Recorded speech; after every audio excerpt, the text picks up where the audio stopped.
పేరుతో లోకేష్ అనౌన్స్ చేస్తూ ఉన్నాడు. ఏంటంటే అవి ఏంది యువతకు ప్రాధాన్యత ఇవ్వటం, కార్యకర్తలకు ప్రాధాన్యత ఇవ్వటం, మహిళలకు అందులో కొత్తదనం ఏమన్నా ఉందా? మీ నాన్నగారి ఎలక్షన్స్ ముందు ఇచ్చినటువంటి అవి ఎంతవరకు ఇంప్లిమెంట్ చేశారు మీరు? అది కదా చెప్పాల్సింది. మేము ఇప్పటి వరకు కూడా ఇదిగో ఇన్ని పథకాలు మేము ఎలక్షన్స్ ముందు ప్రజలకు మాట ఇచ్చాము, వచ్చిన తర్వాత ఇవి మేము చేశాము అని చెప్పాలి కదా. అమ్మఒడి లేదు, అమ్మఒడి బదులు మాతృవందనం అని పెట్టారు, అది పోయింది.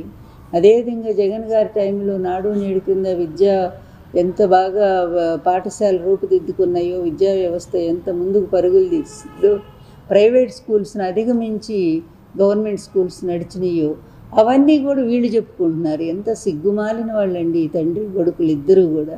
సంక్షేమ పథకాలట భారతదేశంలోనే నంబర్ 1గా ఈయన అమలు చేస్తున్నాడట.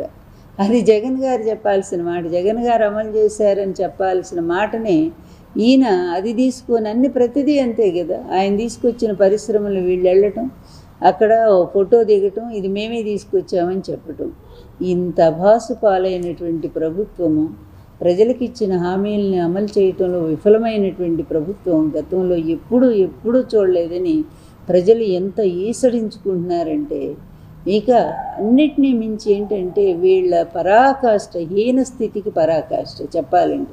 వీళ్ళ బలహీనతలకి, మరి వీళ్ళ నీచత్వానికి, పనికిమాలిన రాజకీయానికి ఒక పరాకాష్ట స్థితి ఏంటంటే, ఎన్టీఆర్ ఆత్మ మాట్లాడుతుందని చెప్పి ఆర్టిఫిషియల్ ఇంటెలిజెన్స్తో ఒక కార్యక్రమాన్ని రూపొందించి అదేదో చాలా గొప్పగా ఈ తండ్రి కొడుకుల్ని పొగిడించుకోవటం.